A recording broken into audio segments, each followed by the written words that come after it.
Great morning, great morning, great morning. 8 a.m. Eastern Standard Time.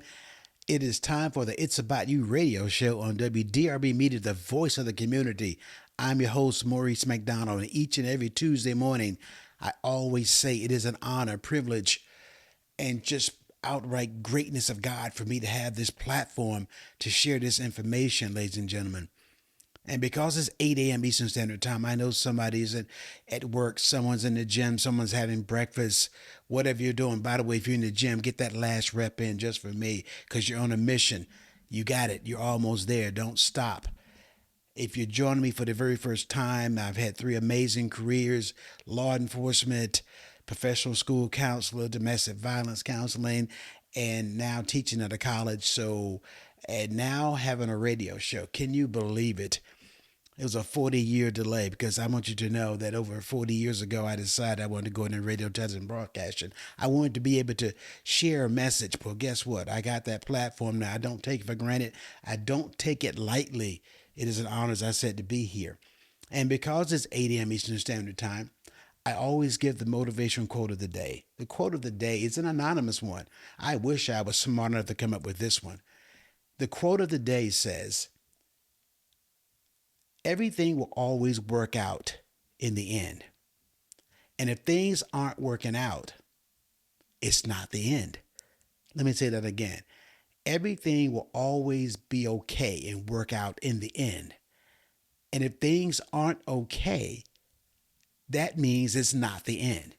To me, that just speaks volumes of never quitting, never giving up, because you go through some things, because we all go through something. You're going to go through something from the time you wake up to the time you go to bed. Life will be lifing, and you can't throw the towel in, because oftentimes right at the moment of success is when you're about to throw the towel in.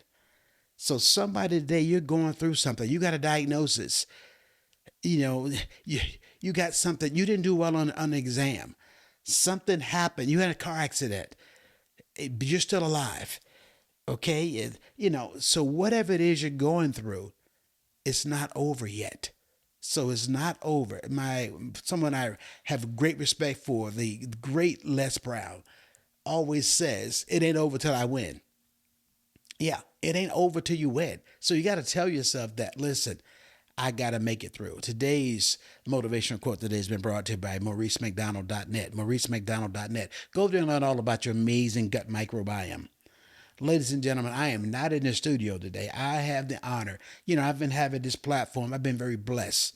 It's been over 2 years to have this platform. And I must say, I do not take it for granted. Every week, I say that. And today, I'm at going to interview someone today. I've always interviewing different people, amazing people with stories. But today's show is a little different from all the other shows I've ever done. I'm interviewing someone I've known for over 30 years. I'm interviewing someone who is trailblazer, someone who's does not tap dance to anybody else's music, walks a path he wants to walk, impacting lives of people, traveling, seeing the world, bringing joy to a lot of people. And I've been wanting this platform with this person for a very, very long time. And let me go ahead and just say this, that the person has the same last name that I have. Isn't that a coincidence? Absolutely that. So today I have the honor and privilege of being in his studio, Mr. Corey McDonald. Yes, Corey McDonald. I've known him over 30 years. Ladies and gentlemen, he's my son. Absolutely. So today brings a lot of joy because I think back to let me take it back to the 20-year-old me wanting to go into radio, television broadcasting as a sophomore, leaving college, moving to North Carolina for the summer vacation. And it turned out my creator had a different plan for me because he introduced me to the Carolina School of Broadcasting. And my major was communication in college, sophomore.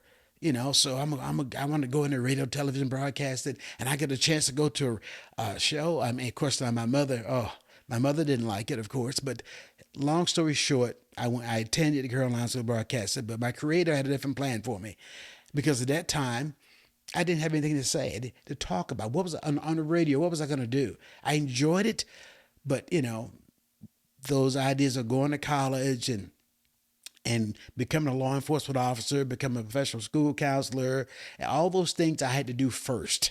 That was part of the plan. And then radio came. Well, why am I bringing that up? Because now my son, it's changed the game up totally. And this is his creativity passed on. So, with that said, I want to welcome to the show none other than Corey McDonald. Welcome, welcome, Mr. McDonald. Thank you. Thank you. Happy to be here. We finally were able to make it happen. Yes, because I've been talking about doing this. You and I have been chit-chatting how we're going to do it, what we're going to do. Yeah. But hey, listen, there's nothing greater. And by the way, because you're a father now, you're understanding yourself what it's like when your child succeeds. Right. Yeah, yeah, because that part, yeah. So this is fantastic for me. So if you would tell my audience a little bit about you, why you do what you do, where'd you go to college, and what a little bit about who you are.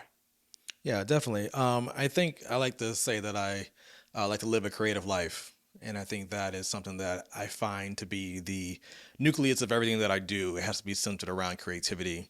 And really starting out before college, before my senior year in high school, I was not considered a creative person. I played sports, football, wrestling, ran track, and creativity wasn't something that was kind of in me that I thought. And then I took a photography class my senior year of high school, and that kind of opened my eyes to a world that I just fell in love with.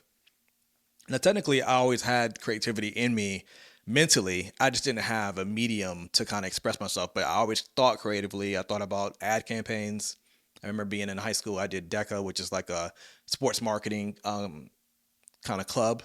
And I would create campaigns for Under Armour, and I did stuff for Nike and Nike football. And I would kind of love that idea of things, but I never knew that I was actually like creative. But once I took my first photography class, I was like, okay, I got an eye. This feels good to me. I can do this. And I never looked back after that. Yeah, and that just speaks volumes to me because what you just brought out to me was the school counselor in me that came out because I was always wanting to help people, and as a school counselor, I remember having this conversation with parents. I want my son to go be a lawyer, and they didn't want that. Their creativity was a total different direction, Yeah. and they will always fight against what the child wants to do because if it's in you, it won't go away. Yeah, yeah. And so I'd have to have that conversation. Let them find their path. Let them take those other courses. Let them go out and explore. So this is for parents who are listening to this. Let the child discover because guess what? There's a saying that your gift will make room for you. Yeah. Yeah. And sometimes that path, because I was working in New York for a while, and my friend that I was with, he kind of had his thing, and I didn't have a thing yet. I was kind of just with him, and he was kind of leading the meetings, and I was just kind of his friend. I didn't have a thing, and I was kind of like a little discouraged because it's like, well, what am I going to be doing? He has this thing. He's great at talking. He's great at speaking. But then come a year later, I found photography, and the next time we were in New York, he was my assistant, and I was shooting something. And it's like he was kind of trying to figure out where he stood in that because sometimes the dream or creativity takes time to develop. It doesn't always come automatically. So if you feel like you don't have your creativity, you don't have your thing yet, sometimes it just takes time to figure that thing out. Everyone doesn't get it early on. LeBron, know he wanted to play basketball when he was young, but some people don't figure out their talent until their 20s, their 30s, their 40s, or their 50s. So I think that's a great testament to sometimes feeling like, what is my thing? And upset that you don't have a thing, but maybe you just need a bit more time to figure out what your thing is. Absolutely. And hey, there's a saying in education again with me. The famous educator made a statement once. She talked about, and this is a motto as a college professor I have to keep in mind. All students don't learn the same day nor the same way. Yeah, yeah. Their creativity is totally different, and you have to let the time to grow and blossom. And they're late bloomers. Yeah. And then there are people who know immediately and they go right at it. And as you mentioned this from your time in New York, let's talk about your college experience when you got to college and you really discovered something and you were able to network with some other people and that got you to New York. Tell my audience about that. Yeah, so I went to East Carolina University. I majored in, well, I started off in trying to be a graphic designer in the art school, but they only select maybe 12 people out of the program and might be about 500 applicants. So, as someone who, again, wasn't classically trained in art, you have to take drawing and sculpture before you can get into graphic design. So I lasted one semester in art school, and I had to switch out. I switched to communications, and that was probably the best thing that's ever happened to me. Again, another nugget of your life is going to guide you where it needs to go, and sometimes the no is just a misdirection of where you need to be. So I ended up in communication. I got a degree in public relations and interpersonal communications. And so with that, I was dealing with a lot of marketing still, camera production, and that's when I kind of had a camera. And me and my friend, we started a multimedia company in college. Really, we were really just getting started, but we had a college athlete at the time. He wanted to make a promo video, and this is YouTube back in like 2009, so early YouTube. And we created a video for him, just kind of like he wanted to get scouts for the NFL. He was about to graduate college and wanted to go to NFL, so he's like, "Can we make a video that will kind of help me? I can send scouts and kind of get some buzz." So of course we kind of just filmed a video, not thinking much of it, and actually we used the audio from E.T., the hip hop preacher. But back in this day, there was really no copywriting, so you could just kind of steal things and put it on there. So we put his audio on it and put his video, and we went to bed, and then we woke up the next morning, and it had went viral. And this is viral before viral. Like, not everything kind of goes viral now, Right, but back right. then there wasn't really true viral videos. But from that opportunity, we created a video that went viral, and it was on different blogs the next morning. And there's an ESPN article that said LeBron watched it before the finals game back when he was with Miami, just for motivation. And that video now probably has, I don't know, 20 million. I don't know how many views it has. I stopped looking at it. But that was an early success of like, okay, I actually do have a talent here. I stumbled on greatness. So how can I build on this? And from there, I think that's when we both were kind of like, okay, we can tell stories with video. The world is going towards video. And flashback to 2026 now, of course, everything is video now. Yeah. But that was just some early wins that kind of give you signals that you're on the right path. And you got to make sure that you recognize those signals, and you have to double down on those signals and continue to create more. Yeah, I'm so glad you're telling that story because I gotta tell my story as of what I did when you told me about that. Yeah. And this is for parents. Yeah, this wasn't my greatest moment. You came and showed me the video, and I looked at the video, and the name of the video was "How Bad Do You Want It?" And it was amazing. It was lovely. I mean, everything looked was it was kicking. And you said, "Dad, this is what you think about this?" And I'm looking at it, and mind you, you're a sophomore in college, I believe.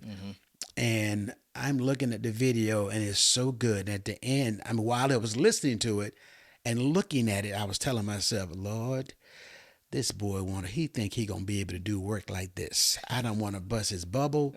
I want him to think have a backup plan, cause whoever did this one, this is great, and I don't want him to get his hopes too high. I don't want to let him down. Yeah, I know. Yeah, and if y'all, my audience, I know you're laughing at me now. And then after when it finished, you said I said, son, this is nice, but the guy that did this is a professional. And you said, Dad, I did that. I will never forget that. After I got my size 10 and a half out of my mouth, open mouth, insert foot, I knew then you had a talent.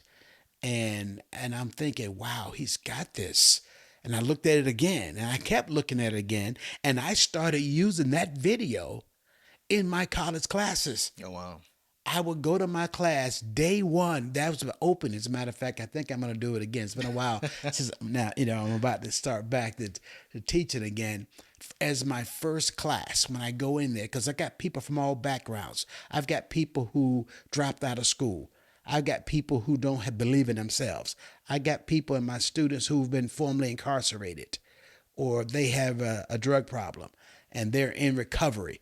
So they come in there broken. They were teen moms. They're 32 years old now, Right. and they were pregnant at 15, and they were, she was kicked out of the house. She was kicked out of the church. She was a black sheep of the family, called all names. Now you're in a college class thinking, how am I going to get a degree? Yeah. I keep looking at my past, and I always remind them, your rearview mirror is only for you to glance. The windshield's where you should keep your eyes on. And so, yeah, and I use that video, and I asked them, how bad do you want it? Yeah. How bad do you want this degree? If you look at that video, and I hope my audience go look at it again, you'll see that video. If you really want it, there's a lot of work the football player is doing in that video, and he's grinding. Also, if you've been wanting to work out or you've been wanting to get back in shape, watch that video. Yeah, that's a good one to get you going. Get you going. You don't have to do what they do, Yeah. but it just means get out there and start walking. Watch that video. How bad do you want it? And of course, after I use that video, a lot of times I would tell my students all the time with great pride, because the father in me would always come out, my son made this video. And they would go, wow, and they were, stunned. I said, listen, he made this, he it wasn't 20 years old, he may have been about 20. And I said, so yeah, everybody's got a story. So fast forward, when you made that journey, when you made a connection to go to New York, talk about the experience of what you did, of course, in college, to help you propel you to some of what you're doing now. Yeah. So, I mean, in college, especially these days, it's hard to justify the value of college. But I will say that, and it's kind of cliche, but it's the connections that you make in college that kind of set you in the right. The schooling is the schooling. Right now, college is preparing you for a world that doesn't exist anymore. So that's kind of weird right now. But what stays the same is connection and networking. That relationships. In relationships, for sure. And you're going to meet some of your best friends in college, and also you're going to meet people that might set you on a path that you didn't even know you want to go on. Because one of my friends who actually went to NC State. I had someone come speak to my class, to my public relations firm, and he was from a marketing company, and he was a marketing director.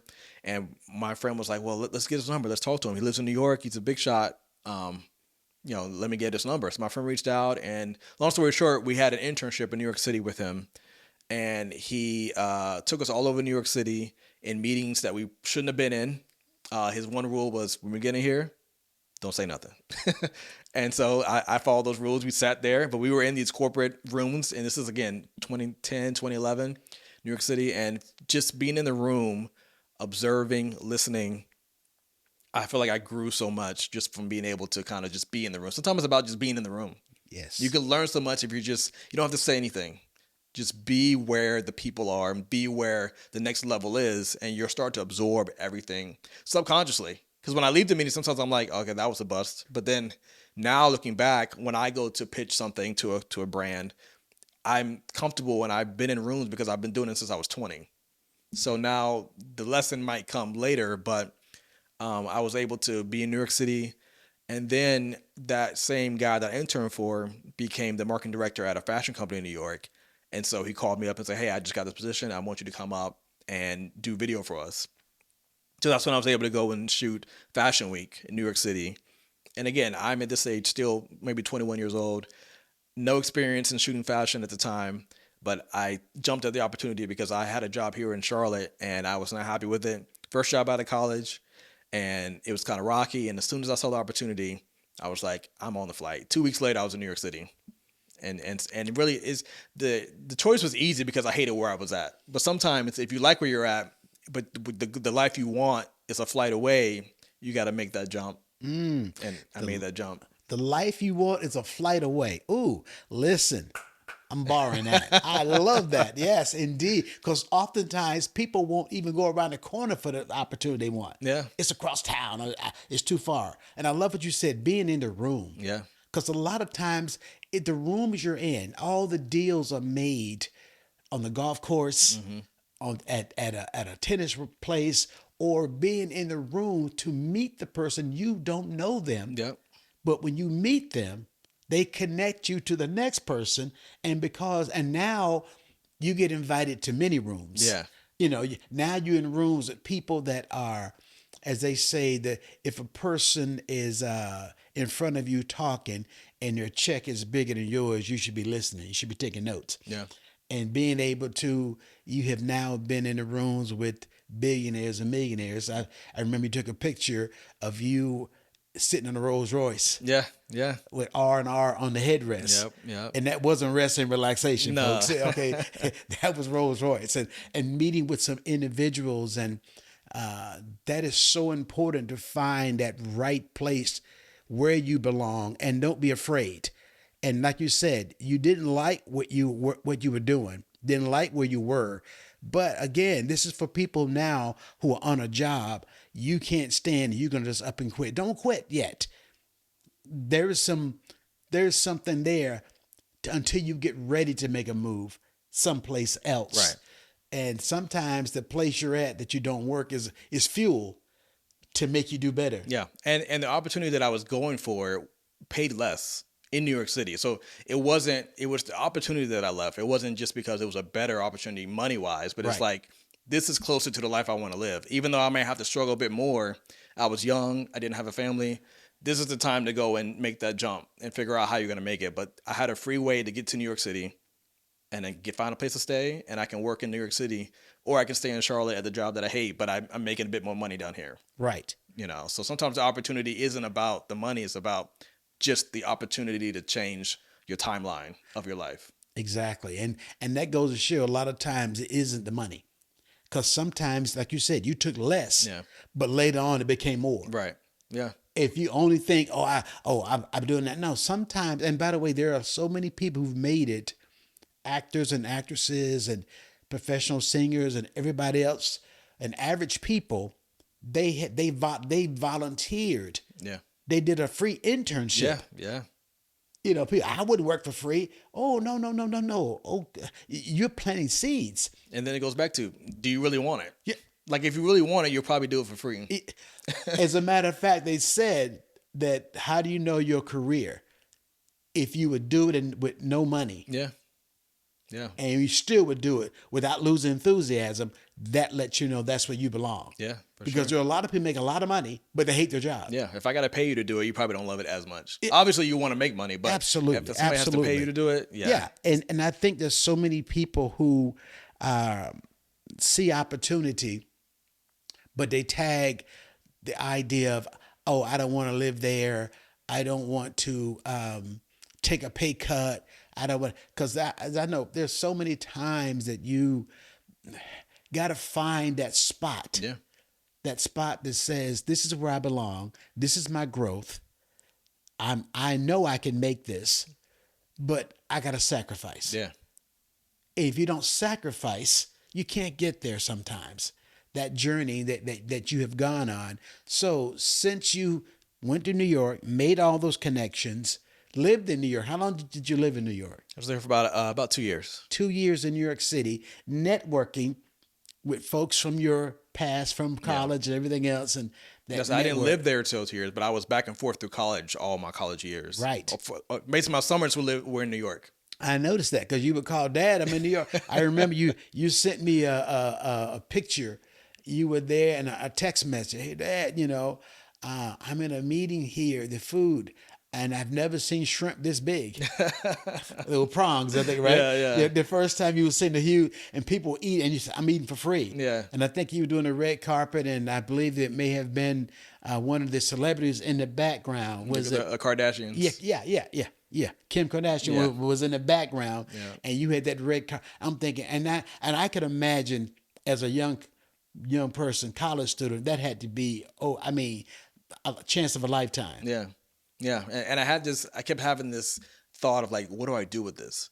Because I'm here, like, what do I do? But I think a lot of life, it's just about, again, being in the room. There wasn't anything for me to do but soak it up, absorb, pay attention, because now all that is benefiting me now. Right. But back then I couldn't find what to do with it. But I think sometimes the do is to just take it in. To take it in, absolutely. And so now, fast forward the years. Now you're doing photography. I see you all over the place on Instagram, and you got your brand. You're just and impacting the lives. You used to do weddings, Yes. those types of things that you were involved with all of that. One of the things I look at is that you have diversified yourself. you're truly living your best life, obviously, Yeah. and you are also being able to impact the lives of individuals. Tell us about some of the things and ways you've kind of impacted the lives of people, or shared your story with the world. Yeah, I think that as I've gotten older through travel, I've had the opportunity to travel the world a little bit more, way more than I want to. I mean, way more than others, but not as much as I want to. But I think that I found a passion of being able to try to share and urge people to also see the world, because I think that being able to do that, it changes your perspective on life. And I think that a lot of people's problems, they're only problems because their worldview is small. Mm-hmm. So sometimes, with my daughter, we like to travel with her because, in high school, you think your world is high school. Right. You think your world is middle school, your friends. But when you have a bigger world view, some of the issues you have, you realize that, like, okay, this is where I am right now, but this isn't my life. It's bigger. Life is bigger than my problems right now. Life is bigger than my problems. That is powerful. And so when you're able to travel, you can kind of see that that's the issue there. Like, I can travel the world, and my problems only kind of, like, when I'm in a plane, I look down. I feel like my problems are down there. They're Yeah. not in the plane with me. That's right. That's right. And that view is so powerful. Let you know that, you know what, I can rise above my problems. Yeah, Or I can say it's kind of like the morning quote I started with, that it ain't over. yeah. Everything will work out in the In end. the end, But if it ain't working out, the end ain't here yet. Yeah. Stay the course, Yeah. and you can get through these problems. That you have. I want to take just a little quick break for a second. But end of the day, what I will say, looking at this journey that you've been on, an idea of helping people, if you could tell yourself, hey, looking back at it, I didn't see it. What would you say to people who may be in a situation now where they can't see it, they can't see a way out, but yet there is a way out, they just can't see it? What would you say to them about staying the course or having the faith? I think when I'm actually gonna go back to something you said recently, when I was at one of your graduations. It was the analogy about baking a cake, and you can have all the ingredients you need to bake the cake, but the one thing that you can't change is the time. And sometimes you just have to let time do its thing. So if you give up too soon, if you kind of down on yourself, you have to realize that through time, things change with time. And I think that a lot of times we want things now, things look bleak now, but if you really just kind of keep persevering, keep pushing through, and find a new way of viewing things, a new perspective, plus time, I think you can get out of any situation. Right. So, in other words, you were talking about that graduation. That man, I remember saying that. I mean, now I do. At the time, I did. I forgot. You said what cake? And I Yeah. was thinking, I've, yeah, I've used that analogy ever since I heard that one. yeah. So yeah. So say that analogy again. Yeah, so like if you're baking a cake, you can have all the ingredients. In this example, the ingredients is you have the hunger, you have the right connections, you have the right support, and you're still not where you want to be. Sometimes you're just missing the time. You can have all the ingredients in the cake, but if you put it in for 10 minutes and not 25 minutes and take it out, you're not going to have a cake yet. Or if you put it in, closer to the time, the cake might be it might fall apart. It's not the best cake yet. Mm-hmm. So sometimes you might have all the ingredients you need, but the last ingredients that you can't change it. It's just you got to put that time in. Gotta put the time in. Time under the heat. Yeah. Time under the heat. So there's two things you said: time under the heat, and the other one I got to remember what you said about the flight. Oh, one flight away. Well, yeah, your opportunity is sometimes a flight away. Two is one flight away, and time under the heat. Yeah. And the heat is what most because we live in a microwave society. Yeah, they want to zap it real quick. Instant, it's like kind of like this. People may look at your success or any of its celebrity success. Oh, I want to be like them. Oh, they're overnight success. No. You forgot the 12 years they struggled. Yeah, The 12 years had no success. yeah, When everybody else was quitting, they stayed the course. yep. They stayed the course. And then oh man, but everybody wants to be, for example, now everybody wants to be, I'm going to be a, content creator. Right. I'm going to be overnight making $1 million. They see somebody Somebody. Yep. and you think, you're going to throw all your chips into that. Wait a minute. Are you ready for that? Yeah. Because sometimes that could be the curse. Yeah. Going viral too soon, getting the opportunity too soon, that could be the curse, actually. Yes. Because you're right. It's kind of like this. Can you imagine somebody just got a driver's license? They're 17 years old and you bought them a Lamborghini. Yeah. Yeah, that's not going to end well. It's not going to end well. It's not, because that car has a powerful. It's too much. It's 180 miles an hour on the speedometer. Yeah. And Or even how to drive it. You have to. It's a sports car. It's low to the ground. You can't drive that like you drive an SUV or a normal car. No. You can't take the curves like you want. Like you're gonna scratch the whole bottom of that thing up because you're not aware of how to drive a car like that. The experience isn't there yet. Yeah.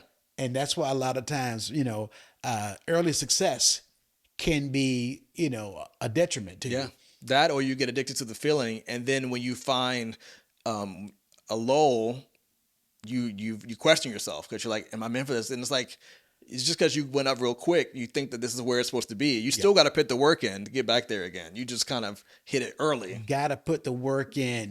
That's the idea. I mean, you think about weight loss the same way. You can't shortcut. Oh, I'll just take a shot and get some, I'm not putting down anybody who gets a shot to lose weight. Yeah. But I do know that your weight came on 1 pound at a time. Yeah.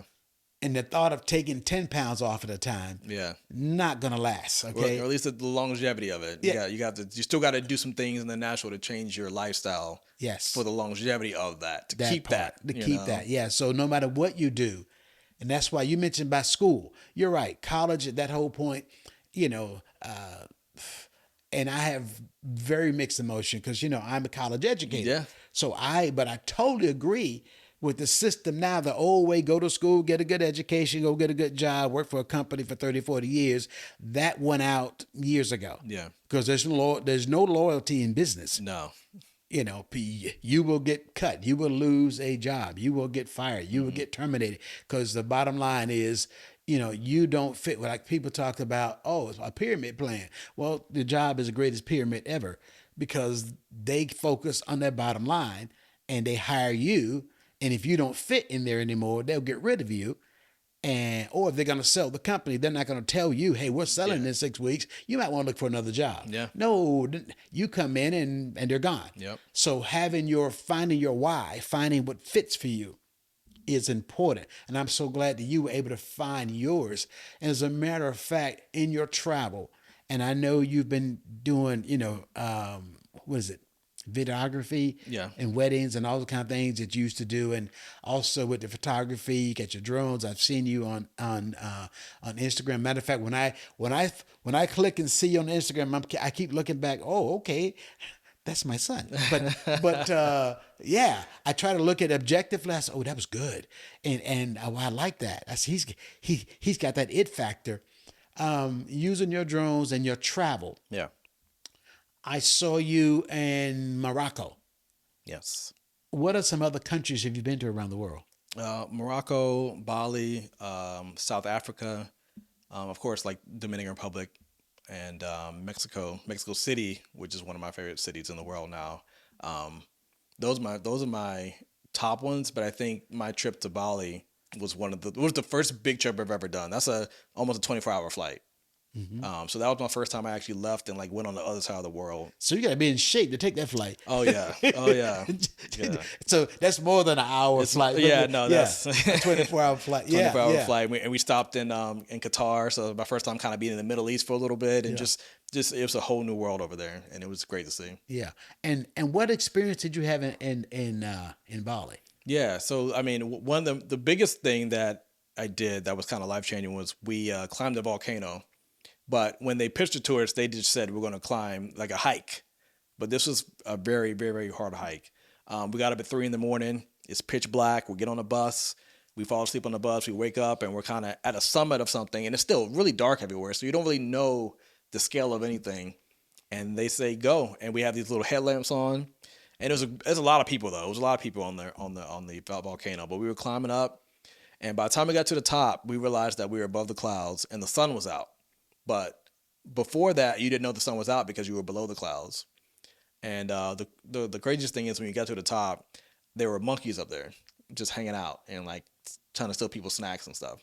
But the view, just being able to see that, and I took a time lapse video. It's on my Instagram, and I took a photo that is one of my favorite photos just because of what it takes.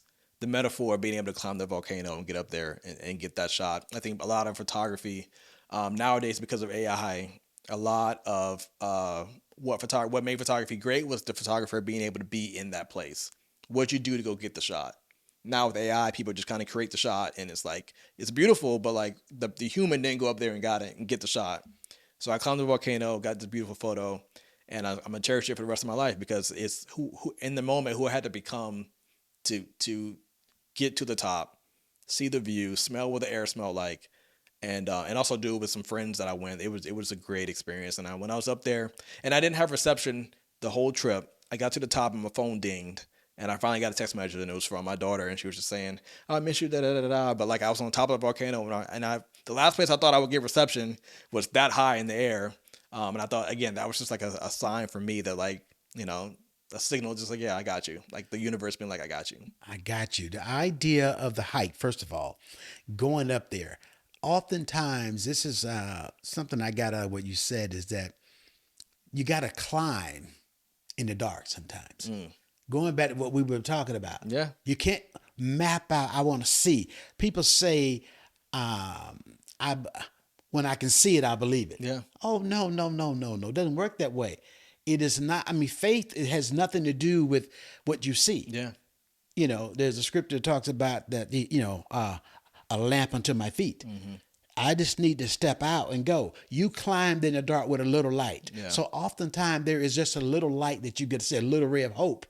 But I'm going to trust the process and go especially with other people. I'm not going alone. Yeah. Yeah. And that find your tribe and go, which says also make sure you're in the right tribe. Yeah. And then along with that, you have to start at night to get there before the sun gets there. Right. If you don't start at 3, 4 in the morning, by the time you get to the top, the sun it's risen. That's right. The sun's up already. You're trying to get there before the sun rises. Get that means there you got to before the sun plan ahead. Plan ahead in the dark, struggling, tough climb. It's cold. Yep. All the conditions that most people would turn around. I'm going back because you lost some people when you said get up at 3 a.m. Yeah. I mean, you lost some people at that moment. 3 o'clock in the morning. I'm not getting up. Right. I ain't gonna do that. Yeah. But the idea of it is that you went up at 3 a.m. with a group of people with the right tribe. Right. Not good conditions. Right. And so everything falls right in that line. You get up to the top. Again, it's dark and the sun, you're above the cloud. Just imagine, I want y'all to get the picture of this. When he said the clouds were above you, then you went above the clouds. Yeah. Yeah, you're high. What was the altitude? I mean, the breathing like? I need it's definitely a bit lighter for sure. Mm-hmm. And then and really when we got to the top, you don't realize it until you look down and you see the village down low is still dark. Because it's kind of in a valley, so like the sunlight hasn't hit down there yet. So you're looking down and you're like, those people are still in bed thinking that it's nighttime. Really, the day has been here already. We're higher. You know, climbing. There's a higher. metaphor there somewhere. There's a beautiful metaphor there because sometimes you got to go through the struggle and get to the top. Yeah. See the sunlight, the peaking of the sunrise coming up from a volcano. Yeah. And the people down low, it's still dark. It's still dark, but it wasn't dark for you. Yeah, it wasn't. No. So which means a lot of time to me, the metaphor is when I get to the top and I see a little ray of hope, everybody can't see what I'm meant to see. Yeah. Yeah. It's not their time yet. Yeah. They have not. When they say, I don't see it because you're in the valley. Yeah. You didn't make the climb. You didn't go for it. Oh yeah, this is good stuff in here. Yeah, because at the end of the day, that picture you took. Yeah. Nobody can just go to AI and get a picture. Yeah. You put some sweat in, some sweat equity, but that moment of seeing that, like I said, you never forget that. Yeah. And that's why I took a photo. And I went up there with the intent of like, I'm going to try to get the best photo I can get, not knowing that it was going to look like that because I didn't know what it was going to be like. But man, That journey. the journey to get there. And again, the journey to get there is even more fun sometimes. Yeah. Because just climbing and talking to myself. Because there was times where I was like, oh, this is rough. But Yeah. I'm like, I had my friends with me, and I'm like, I'm not about to be the one that's gonna give Right, up. You right. know, I I'm pride not myself gonna on be the going to one. the gym. I want to make sure I got it. Yeah. But it was times I was like, okay, this is I gotta kind of jump over here to grab this thing. And Yeah, like it was yeah. kind of treacherous. I'm like, what am I doing? I'm in Yeah, I'm in yeah. Indonesia climbing a volcano. Yeah.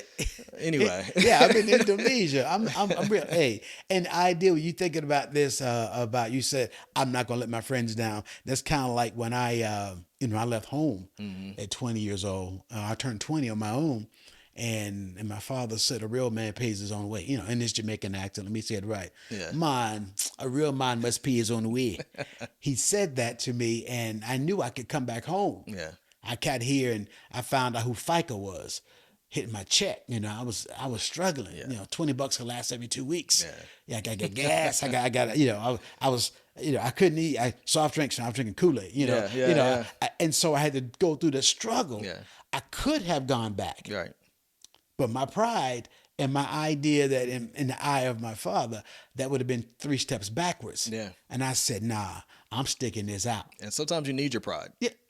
Sometimes you need your pride. Some people they say it's a bad thing. It is in certain ways, Yeah. but your pride keeps you on your track. It keeps you pushing. It keeps you going.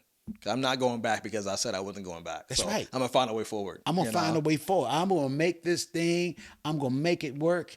And then when I got there and it started to work a little bit, I said I'm going back to school. I got to find a way for a free education. Yeah. And I found out, but hey, police department. Well, do I really want to be a police officer? Yeah, free education? Yeah, that's my point. Yeah. And so just been grinding, climbing the next mountain. Yeah. Because you're at one level, and you got to keep climbing. Yeah. And you got to keep moving, and to do those things. And I just realized that story you talked about, and I saw the pictures you came back talking about, and the picture looks amazing. And I just realized that something, climbing a mountain, all kind of stories of people who've had to climb mountains. Yeah. And then it reminds me of the story I used to tell the students when I was a dare officer teaching them, and a story about a Native American boy that wanted to prove his manhood. So he sought out to climb a mountain, and by himself, and 13 years old. So he wanted to go to prove himself. And he got up there, and the story is that once he got up to the top, it was so beautiful, and he looked over to the right, and he heard a rustle in the bush, and it was a rattlesnake. And so he was looking at it, and before he jumped away from it, and before he could do anything else, the snake spoke to him and said, hey, it's cold up here, take me down to the valley, and he says, oh no, I've been forewarned about you, you're a rattlesnake. If I pick you, you'll bite me. No, I'm cool. You cool. You gonna help me get me down. I got you. So he trusted him, picked the snake up, put it in his bag, got him down from the mountains, put him down in the valley. It was nice and sunny, and he let him out of the bag, and the snake started curling to go away, and the guy was going his separate way. He turned around and bit him on his ankle. Yeah. And ow, you bit me, you said you weren't gonna bite me. You said this, and your word was this and that. The snake slithered away and said, you knew what I was when you picked me up. Yeah. Yeah. Because sometimes along the journey, we pick up the wrong people. Yeah. We pick up people that are not in our tribe, Yeah. who don't mean us well. Yeah. They talk the good game, but learning to discern. Yeah. And deep down, we know, like you said, discernment. Deep down, you have a feeling. Yeah. You know. Yeah, But because you know. Yeah. That's a rattlesnake. Yeah. You already know. Yeah. You knew what he was when you picked him up, you Yeah. know? And so therefore you go, look, I got to learn to do that. And I think oftentimes people don't find their tribe early, Yeah. Yeah. or they find a tribe too early, That too. and they haven't been able to. So this whole thing it's a juggling. Yeah. I think the whole life is a juggle. And what may not work out in the front half works out in the back, or vice versa. But I think as long as you have the faith that it's going to work out, that's going to keep you pushing. Yeah, having that faith that I got this, that I can do this. And I've noticed that you have been on your journeys also, that you have been to Mexico several times. You said Yep. Mexico City So what was important to you? What did you like about Mexico City? Mexico City is New York City, but with better weather and more vegetation. But it was huge. So many people. The food was amazing. The people are nice. And I really just it felt like a city. It felt like home. Some you go to certain places and it just feels like I can live here. Mexico City was one of those places. I think obviously your money goes a bit further down there as well. Mm-hmm. But really the people were just so nice, and there's just so much to see and do in Mexico City and the culture, but really the food got me. The food was good, and not just the Mexican food. Like I had some Asian food that was amazing. Everything I had there was amazing, and I think the community level, the community there. Every time I was in the parks, people were salsa dancing in the parks, dog walkers. It was just like a very it felt like you were not in the rat race of like what America is. People were Mm-hmm. just kind of in the parks on a random Tuesday taking salsa classes, and like just it just felt like a very calmer. Now, granted, obviously, it's a huge city, so there's different sides to everything. But where I was, I took a stroll through the neighborhood, and it just felt very communicative. Oh yeah, well, that is so good in traveling. And as a matter of fact, I want to do something myself. I'm watching you and realize, okay, put that on the list. I got to go. I got to go there. But realizing now that you are obviously working for a company that's doing very well, and you're doing the branding, helping them to grow, obviously, Yeah, and part of the corporate world, and you're actually doing what you love to do, film and photography and those yeah. types of things. But also on Instagram, I've noticed that you have a brand now. What is your brand? The brand is Voyage Vision, and it's a travel brand where I sell my art, but also it's about perspective. It's about encouraging people to travel. It's about seeing the world differently through travel. Um, One of the fun things I say is travel therapy. So a lot of times people they go to a therapist because they want to change their life, but sometimes if you just take a trip somewhere you've never been, I think that perspective shift kind of cures everything you already had in your mind that was different. I think that sometimes, like I said, some of our problems are only our problems in the area we are, and if we uplifted ourselves and went somewhere else and saw the world a different way, you realize that one, their problem's not that big. I'm bigger than my problems. When I travel, I feel bigger as a person, not like stature wise, but just the way I feel is just bigger because my mind has been expanded. I've seen in Morocco on Monday morning, rush hour Morocco. I've also seen one here in Charlotte. I understand that the world is the same everywhere, but at the same time, it's different at the same time. And I think that perspective is something that I want to share through my Voyage Vision. Obviously, create apparel and art that people can have to remind them that life is bigger, but also just to be able to kind of have some share my art with the world. Yes, yes, because I saw you on Instagram once with the shirt you got in Morocco. Yeah, I think you bought several of them, yeah, and it yeah, was beautiful art. I think you said you were saying something in there about, hey, if you happen to also get this shirt, but didn't realize that it was a famous designer yeah.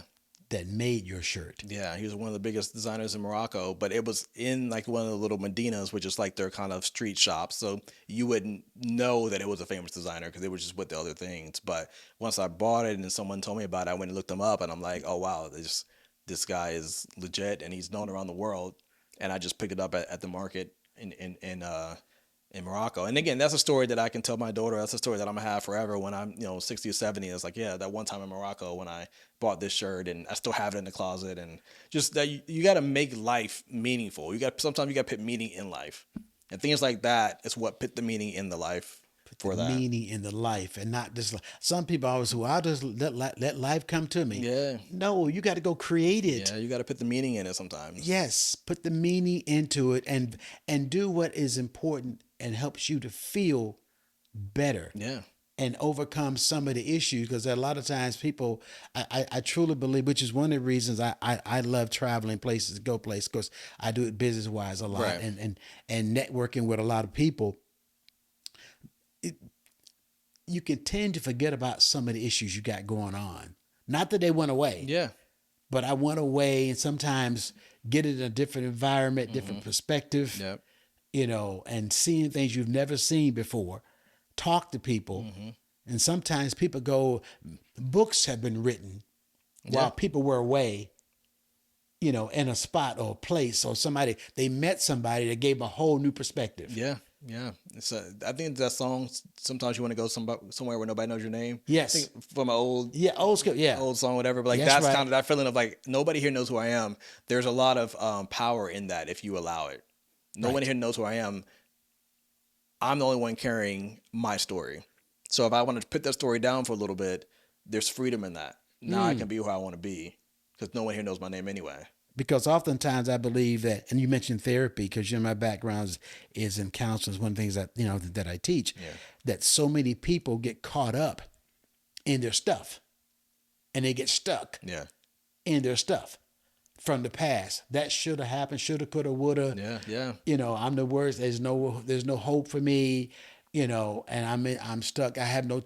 I have to stay here because when you mentioned, because as we're talking here, I believe there's something strong in DNA. I call it Dana.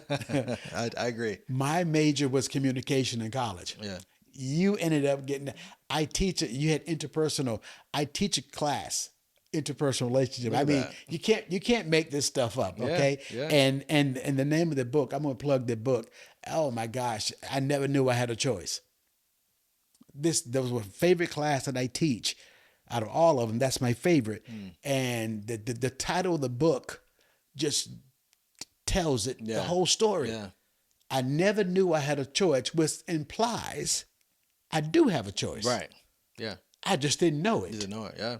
And how many people are living their life stuck on, I'm not going to say the S word. Well, some people call it stuck on stupid. Yeah. But I'll say they're stuck on stuff Yeah. that don't matter. Yeah. Their whole life is involved around things that don't matter, and they don't see hope in that. And I'm glad that you're able to go out and see hope, be able to see the world, teaching your daughter to do the very same thing. Yeah. Got your creativity, the style. Which is a new thing that I'm leaning into more. Yeah, yeah.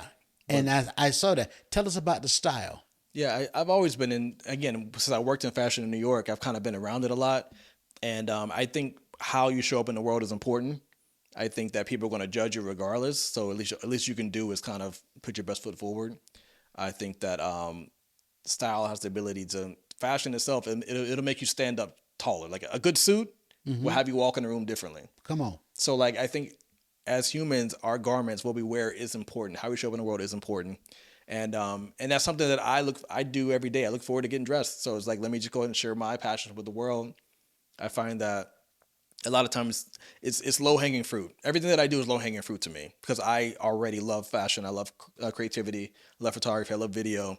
So me showing up on social media is finally me saying, hey, I'm gonna let you guys see it now because this is what I've always done.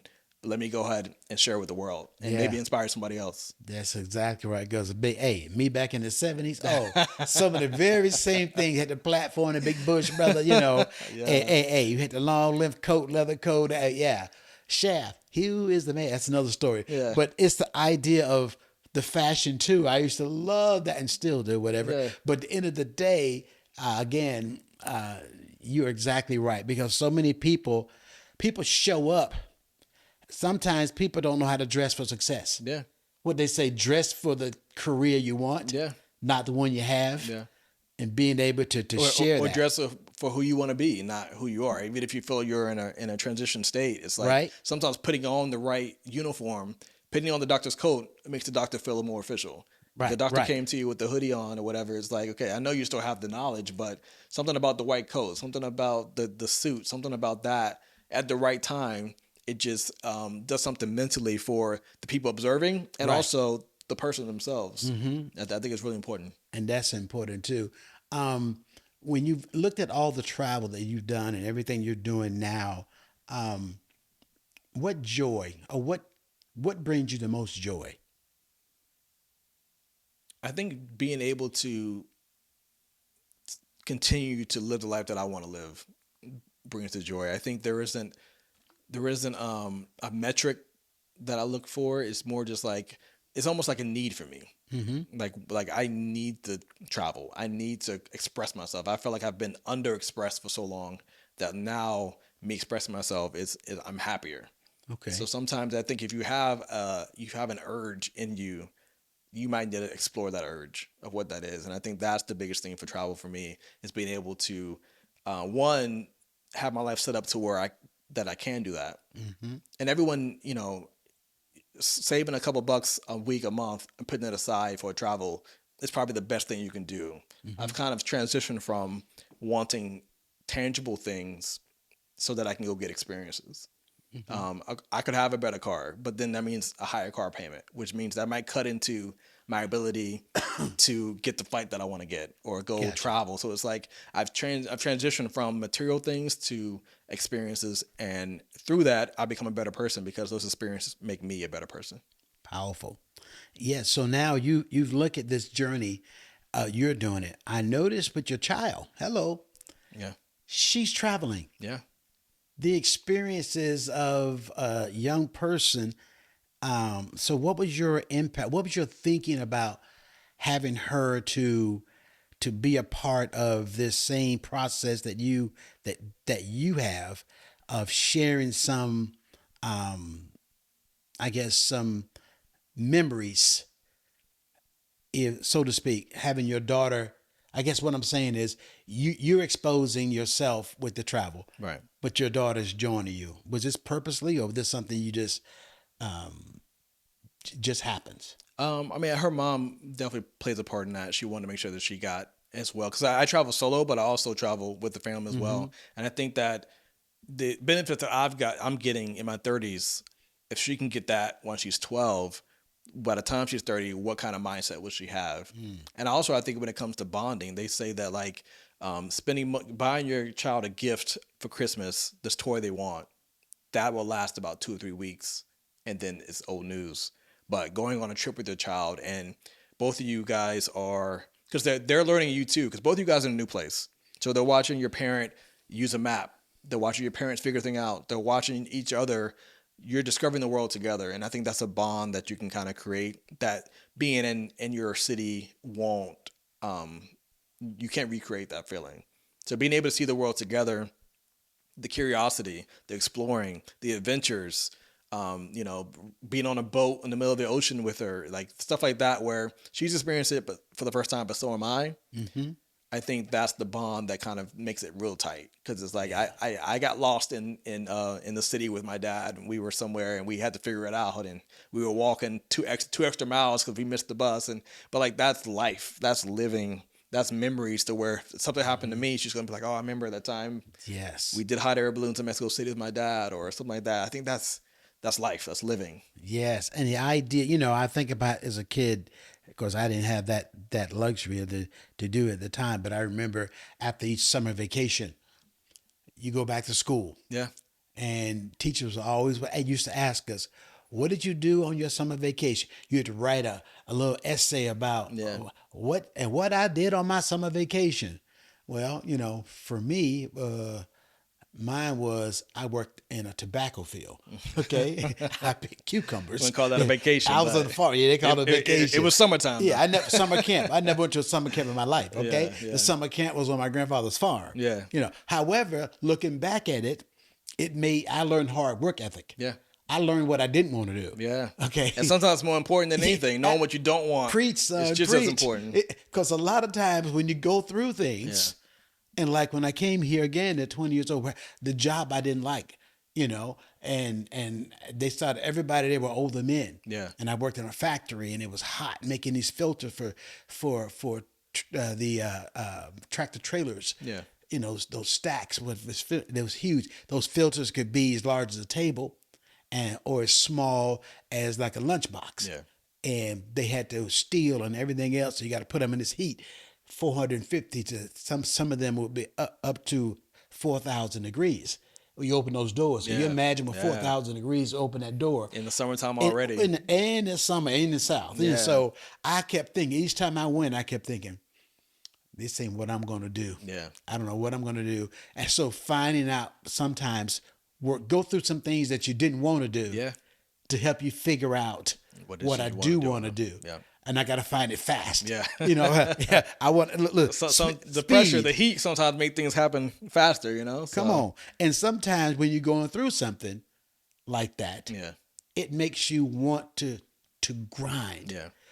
So what would you say to? I know you and I have been having a great conversation here, but what would you say to my audience or anyone who's watching this about pursuing their dreams?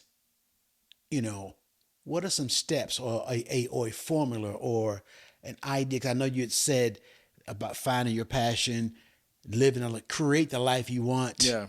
but many people don't know how to create it. You know, what may be some things that may come in mind and you would say to people about how to create their life? Yeah, I think the first step is having the actual vision of what you actually want.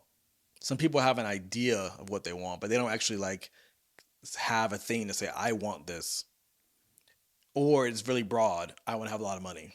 You know what I mean? Hmm. It's where it's like, okay, of course we want that, but what is the thing that you actually want to do? And I think that's the biggest step. And even for me, it's starting to click now. It's not always going to be there. Yeah, And what you want changes over time and it that's right. moves. But I think it's one is it in your lane? Is it in your lane of ability? Right. Sometimes if I can want to dunk a basketball real bad, but I just don't have the physical ability to do that.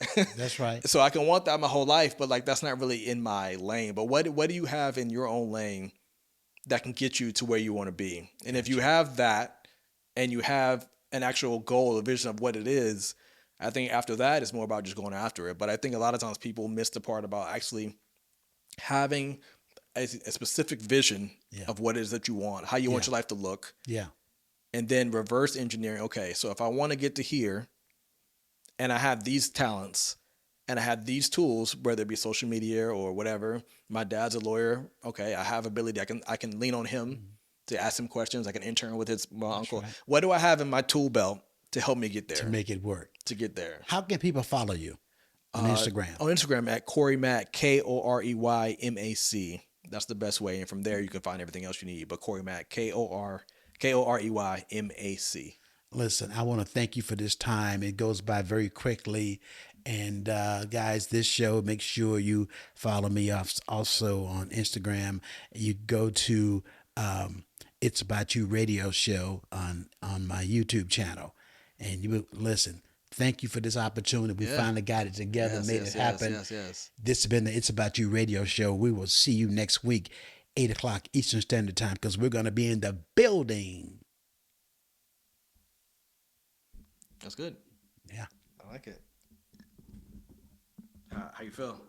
I feel pretty good. It flowed, It did. well, which I knew it would, Yeah. because especially that It's like our, feed. our natural conversations Yeah, always it's end up it's a going natural that way. conversation. Absolutely. That now I just got to get the times on it because I got one of them was 26 and yeah, so 52, and that was 6. Yeah,